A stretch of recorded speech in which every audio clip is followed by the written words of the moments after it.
أكبر الله أكبر لا إله إلا الله الله أكبر الله أكبر ولله الحمد الحمد لله الذي صدق وعده ونصر عبده وأعز جنده وهزم الأحزاب وحده وأشهد أن لا إله إلا الله وحده لا شريك له وأشهد أن محمدا عبده ورسوله لا نبي بعده اللهم صل وسلم على هذا النبي الكريم وعلى آله وصحبه وأتباعه بإحسان إلى يوم الدين فيا عباد الله أوصيكم وإياي نفسي بتقوى الله فقد فاز المتقون أعوذ بالله من الشيطان الرجيم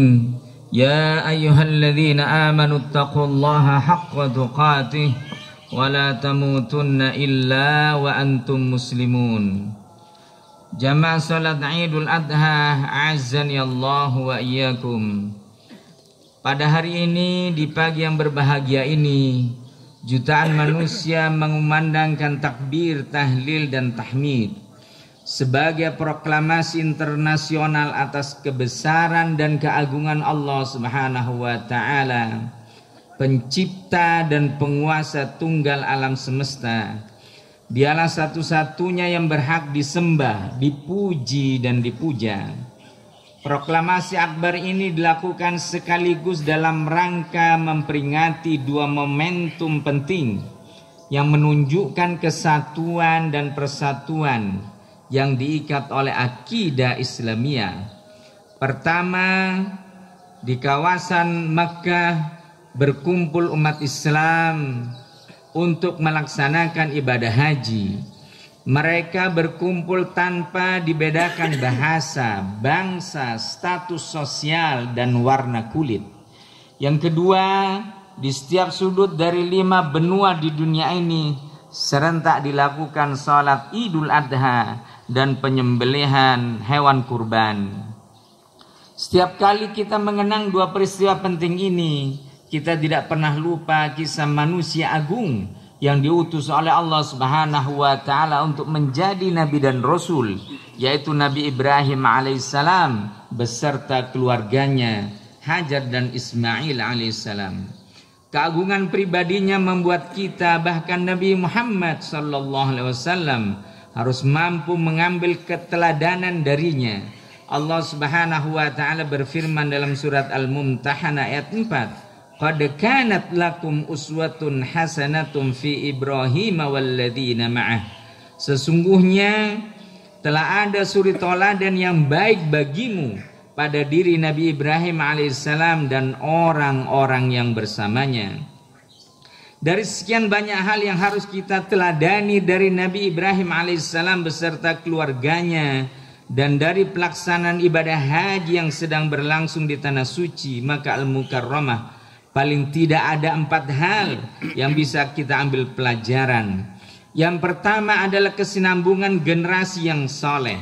Belajar dari profil kehidupan Nabi Ibrahim alaihissalam membuat kita harus memberikan perhatian yang lebih terhadap kesinambungan generasi yang soleh yang dapat memperjuangkan tegaknya nilai-nilai kebenaran. Hal ini karena kita tahu bahwa Nabi Ibrahim alaihissalam ketika beliau semakin tua, kerinduannya pada generasi pelanjut perjuangan menjadi semakin besar, dan ia pun terus berdoa kepada Allah Subhanahu wa taala agar diberi keturunan yang soleh. Beliau selalu berdoa, Rabbi habli minas salihin, wahai Tuhanku berikanlah aku keturunan yang baik. Kedua adalah menjauhi segala bentuk keburukan dan melakukan segala bentuk kebaikan.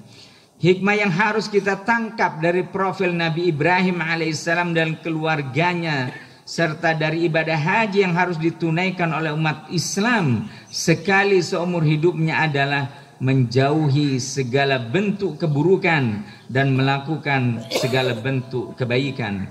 Allah Subhanahu wa taala berfirman dalam surat Al-Baqarah ayat 197, Al-hajju ashhurum ma'lumat faman farada fihinna al-hajj fala rafatha wala fusuqa wala jidala fil hajj wa ma taf'alu min khairin ya'lamhu Allah wa tazawwadu fa inna khairaz zadi taqwa wattaquni ya ulil albab.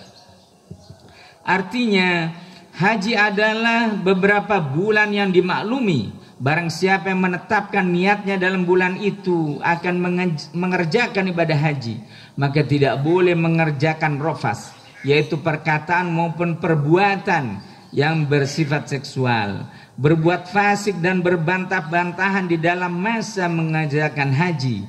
Dan apa yang kamu kerjakan berupa kebaikan, niscaya Allah mengetahuinya. Dan berbekallah kalian, sesungguhnya sebaik-baik bekal adalah takwa, dan bertakwalah kepadaku wahai orang-orang yang berakal.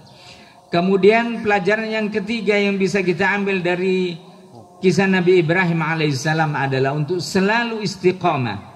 Profil Nabi Ibrahim alaihissalam dan keluarganya memberikan pelajaran kepada kita semua akan harus mempertahankan dan memperkokoh jati diri sebagai orang yang beriman, selalu berusaha untuk mendekatkan diri kepada Allah Subhanahu wa taala, selalu istiqomah dalam hidup.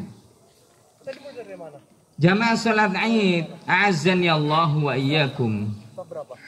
Allah Subhanahu wa taala berfirman dalam surat Al-Anbiya ayat 58. Maka Ibrahim membuat berhala-berhala itu hancur terpotong-potong kecuali yang terbesar dan patung-patung yang lain, agar mereka kembali untuk bertanya kepadanya. Mereka berkata, siapakah yang melakukan perbuatan ini terhadap Tuhan-Tuhan kami? Sesungguhnya dia termasuk orang-orang yang zalim. Mereka berkata, kami dengar ada seorang pemuda yang mencela berhala-berhala ini, namanya Ibrahim. Jadi keistiqomahan Nabi Ibrahim alaihissalam untuk menanamkan akidah tauhid yang lurus kepada keluarganya, kepada masyarakat, ini patut ditiru. Kemudian jamaah salat Id, azani Allahu wa iyyakum.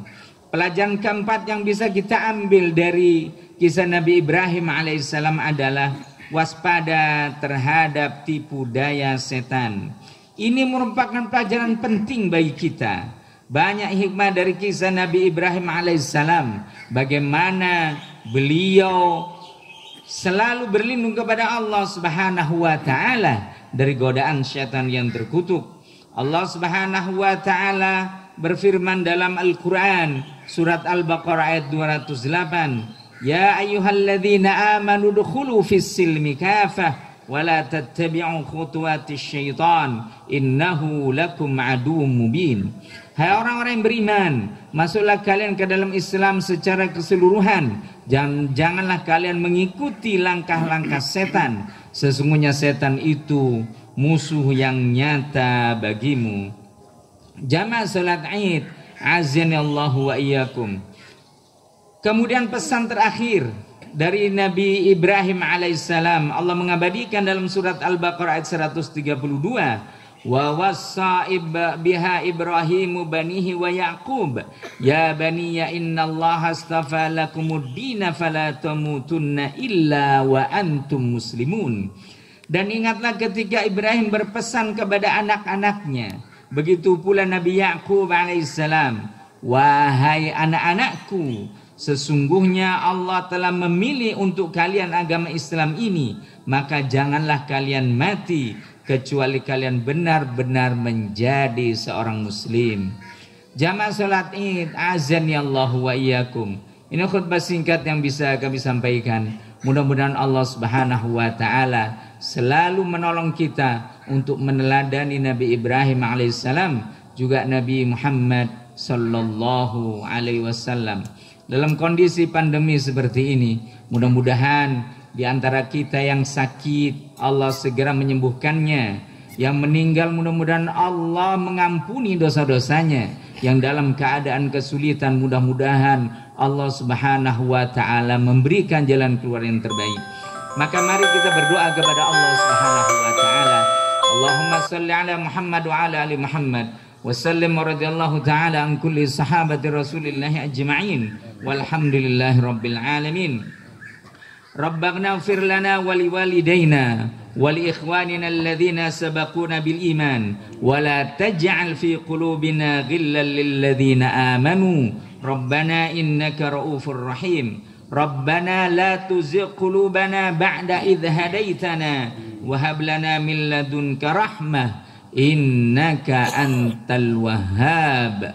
Rabbana la tu'akhidna in nasina aw akhtana. Rabbana wa la tahmil 'alaina isran kama hamaltahu 'alal ladzina min qablina.